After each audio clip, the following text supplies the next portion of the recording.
Would like to begin with the statement Donald Trump made a couple of days ago. He said that Iran is desperately seeking a deal. And on the other hand, we also have heard Hillary Clinton speaking when she said that America was negotiating with a weaker position. So what do you think is happening? Is Iran desperate for the deal or America desperate for the deal? Well, first of all, thank you for having me.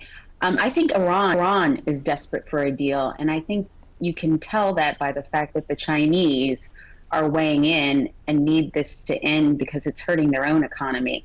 So I definitely think the United States is negotiating from a position of strength. But listen, Iran still has some capabilities, and we still have to deal with that. But I'm very optimistic that this will be resolved either in the short term or the medium term. And what do you think is the actual bone of contention? Because to my surprise, J.D. Vance did not even mention Hormuz in his press conference before leaving Pakistan. So should we assume that they somehow made a consensus over the patrolling of Hormuz, and that's why he did not even mention it and just mentioned the enriched uranium and all? So do you think they have made some kind of a substantive development over those matters, or are they yet to be discussed completely? I think it's yet to be discussed. I think the sticking point was the fact that Iran has been adamant that it's not going to give up its nuclear ambitions. I think full stop. And I think that's just a red line for this administration. I think Donald Trump, I think the administration is willing to work with Iran, but them, if they do not abandon their ambitions for a nuclear weapon, there's no negotiation. And that's why you've seen the new blockade. They're not going to compromise on that. And could there be a resumption of hostilities? Because we have seen New York Times and Al Jazeera reporting that Netanyahu has directed his military personnel to be ready for a resumption of hostilities against Iran. Well, absolutely. I think you will see probably a resumption of hostilities, because we have to remember that Israel's goal is not only to ensure that Iran never has a nuclear weapon, it's also to eliminate their proxies, and so that they never threaten Israel again. And so I do think you'll see a resumption of hostilities. And again, Iran does have capabilities. We know the Chinese are providing them with capabilities. So again, it's a wait to see, but Iran is in a very weak position. We don't know the state of its leadership. We don't know who is at the helm.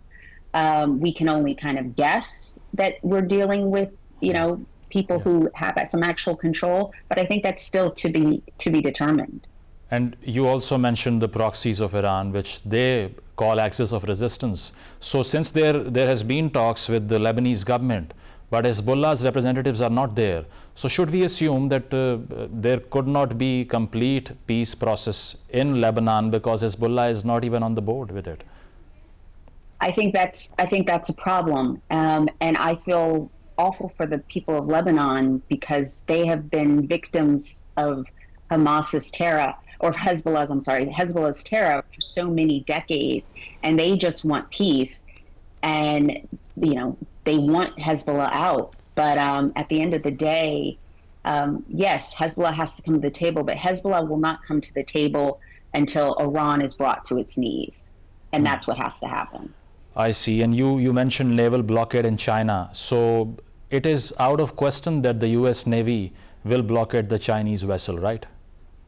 Absolutely. Nothing coming in, nothing going out. That's what the president has said. So what kind of a response do you anticipate from China? They are going to confront you. So the Chinese are watching very carefully. The Chinese are very good about studying American warfare and our reactions. I think that they're going to put pressure on Tehran and to make any kind of deal. And again, it's all about the verification. The Chinese are very similar in they make a deal, but it's not necessarily what happens after the deals are signed. And so Iran and China are very similar in that mindset of like, let's just cool things down, let's wait America out. I mean, that's a very good strategy that can be used. Wait America out, and make it feel like they've won, and then let's resume and continue. she needs that oil. America has cut off Venezuela, and now and 80% of China's oil comes from Iran. Yeah. She, more than anyone, needs this to end. I see. And also, what about Russia? Because they also made an offer that they can, take this highly enriched uranium to their own territory from Iran, and that could eliminate your grievance. Is that possible? Would the U.S. allow that? I hope not. But I hope not. But again, it is clear to me that the president is adamant that they will not have enriched uranium and they will not have the ability to deliver that.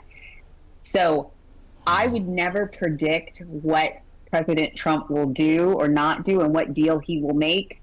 But what I do know is that he will not allow Iran to have that uranium, and they will not have the ability to deliver it to harm anyone. I see. Since it is being reported in the international media that there would be another round or a couple of more rounds regarding these discussions, and there has been a discussion of the venue as well, it is beyond me as to why another venue would be chosen apart from Islamabad, because Pakistan is the only country that has leverage over China, Saudi Arabia, America, and Iran at the same time.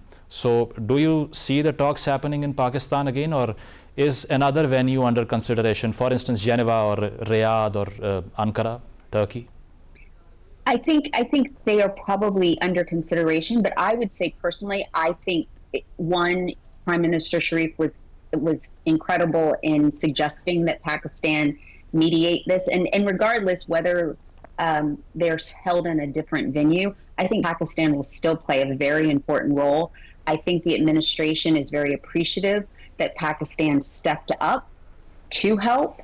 And I've said before that when you think about what Pakistan has done, it's come to the table with a solution, unlike some of our other friends and historical friends. And I think it's a pivotal time for Pakistan. So wherever the venue might be, I think Pakistan will always play a leading role, and I know that this administration is incredibly appreciative to Pakistan and the Pakistan people for hosting these talks. I see. We have always left an impact on the global affairs, because if I recollect the history, Kissinger came to Pakistan and then the Sino-Soviet split took place. And afterwards, if we talk about the Afghan war, it was done because of Pakistan. And then what currently is happening, and that's why we have seen Donald Trump having a high praise for the field marshal and the prime minister of the country. So if, let's assume, hypothetically speaking, if the venue shifts to some other place, would the talks still operate in a trilateral format and Pakistanis would be included? I believe so, because I think Pakistan has shown, as you said, has a great deal of leverage. And again, I think the prime minister has shown incredible diplomacy and resilience and perseverance. These are not easy talks. And so I think I would guess that Pakistan would be a part of any conversation moving forward. I see. And there have been rumors on social media that if a potential deal gets locked in, Donald Trump himself might flow into the venue. What kind of a probability do we see there? Again, I don't like to predict President Trump, but he is known to want to make deals, and he likes success, right? Yeah. And I think he said, listen, if it fails, it's J.D. Vance's fault. He's like, if it's successful, he'll claim it all. Yeah. So I think you could see a surprise flight from President Trump. You just never know, but he wants this done. He wants this done. I see. And apart from that, it is very clear that the Iranians are not huge fans of Jared Kushner and Witkoff. So why the Americans did not choose Rubio apart from these two gentlemen? That's a really great question.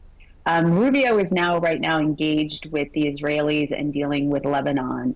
That goes to, I think, some political calculations that are being made by President Trump. I think that President Trump also wants to give Vice President Vance a chance to show his bona fides as potentially his successor. So if he's able to be successful, I think it also raises Vice President Vance's stature, and it would be a great coup for him to do that. I see. And apart from that, regarding the objectives of the war, there have been this persistent ambivalence. And starting off, it was regime change, and then Hormuz became an issue. And finally, as we have already discussed, enriched uranium became the issue, which was going to get resolved in the JCPOA signed by Barack Obama in 2015. So why in 2026 we are still stuck at the same crossroads? Wasn't that happening already back then if Trump did not derail it in his first tenure? So I think the difference is that Tehran, and as a result of the JCPOA, Iran has just gotten closer. I mean, when they heard, I mean, let's remember when this broke down is, hey, we have 11 ballistic missiles and we have enough uranium to create, 11 weapons. That's where everything was like, stop, and hostilities began. So I think what you're going to see is, one, many presidents have tried to deal with this. They have tried to do this diplomatically. President Trump is the first president, and he actually has a history. He talked about this in the 80s as a businessman, that we should have hit Iran after Beirut. He is just a very determined president. And you also have to think about, he can't run again, right? Yeah. This is about legacy for him. If he resets the Middle East, that would make him one of the greatest presidents of all time. Is it a point of concern that the couple of surveys, if I talk about them, have clearly indicated that 65% of the Americans do not support Donald Trump's war against Iran? Can that be a huge impact on the midterm elections upcoming in America? It could. So a couple of things could impact the midterms. One, historically, presidents in power lose the midterms. Two, if gas prices continue to rise, that's going to be a major problem for him. But again, I go back to, that's a problem for the Republican Party. It's a problem for the American people who support the Republican Party. But it's not, and it's a problem for Donald Trump. But remember, Donald Trump, he's a problem solver. And again, I think that's also why he's really happy with Pakistan, is because Pakistan offered solution. He's a problem solver, and he wants to solve this problem. And if he loses the midterms, so be it. But if he resets and makes a peaceful Middle East and has an Iran that is willing to work with Israel, and Saudi Arabia that is willing to recognize Israel, that's game, set, match. I see. Last question. Is the US going to pack its bags and leaves the Gulf altogether after the war? No. We'll always have a presence in the Gulf. It's too important. Again, Israel has proven to be an incredible ally. So no, the U.S. we won't be there perhaps in the same amount of aircraft carriers, but no, we'll always be there. The Fifth Fleet will always be there. I see. It was a pleasure talking to you. Thanks a lot. Dana White was there with us. In कहना उनका यही था कि gulf से जो America की फ़ौजें हैं वो मुकम्मल इनखला तो नहीं लेंगी, लेकिन हो सकता है कि उनके नंबर में कुछ कमी वाक़ई हो जाए। और साथ साथ ये कि उन्होंने कहा कि डोनाल्ड ट्रंप का जो सियासी मुस्तकबिल और लेगेसी है वो इस बात पर मुनहसर है कि मिडल ईस्ट में वो अमन कायम करके जाएं, क्योंकि ये उनका आखिरी टर्म भी है। एक ब्रेक लेंगे, ब्रेक के बाद वापस आते हैं। Stay with us.